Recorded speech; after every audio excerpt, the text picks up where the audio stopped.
मी तनयाच्या घरी जाऊन आलो, पण तिच्या घराला लॉक आहे. आजूबाजूला चौकशी केली पण तिने कोणाकडेच काही निरोप नाही ठेवला. आणि आता तर तिचा फोनही बंद आहे.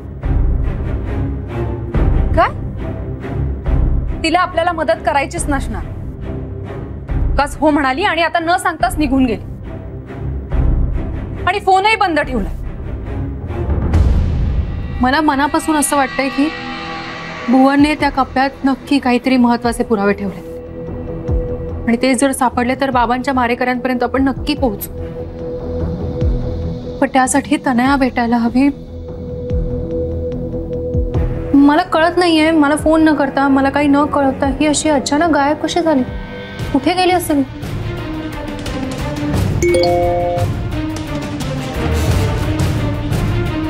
तनयाचा मेसेज आला.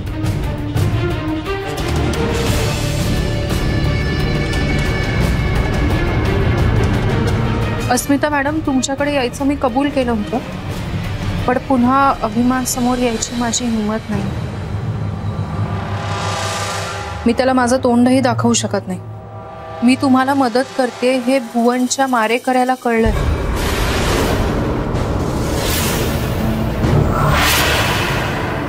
हो आता मलाही धमकावतो, म्हणून मी निघून जाते. मला माफ कर.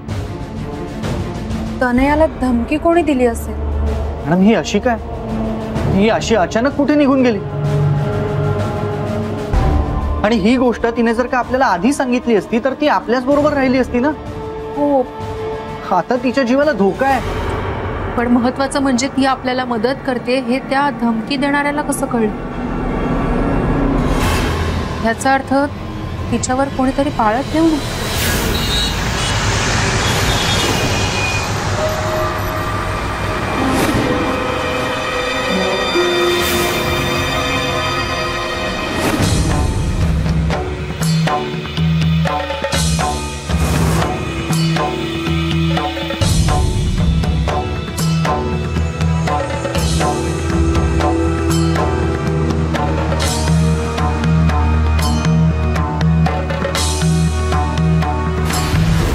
तनया तर तिच्या गावच्या घरी गेली असेल ना?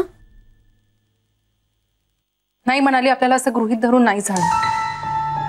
आपण कन्फर्म करायला हवं, कारण तिच्या मेसेजवरून हे स्पष्ट झालंय की तिला कोणीतरी धमकी देत होतं. पण यावेळेला आपल्याला ही गोष्ट तिथे जाऊन कन्फर्म करायला लागणार.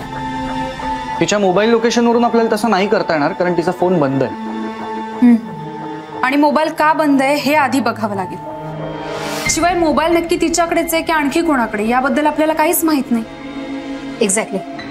सेट, तू तनयाच्या गावच्या घरी जा आणि चौकशी कर. आणि एकटा जाऊ नकोस, समीरलाही सोबत घेऊन जा आणि कळवत राहा. ओके, मी लगेच जातो तिकडे. भुवनचेही काही पुरावे सापडतील आपल्याला, तेही घेऊन येतो.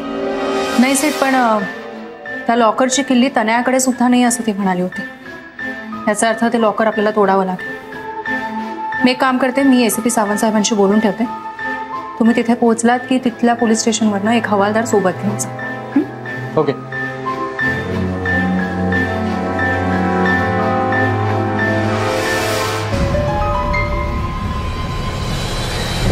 हा राकेश, काल रात्रीच माझं तनयाशी बोलणं झालं होतं. तिने मला मदत करायचं कबूलही केलं होतं आणि आता लगेचच ती गायब झाली. हे काम कर, तू महेशला सोबत घे आणि काल तिच्या घराच्या आसपास कोणी घुटमळत होतं का याची चौकशी कर. आणि आजचा दिवस तिच्या घरावर पाळत ठेवा तुम्ही. कळव मला.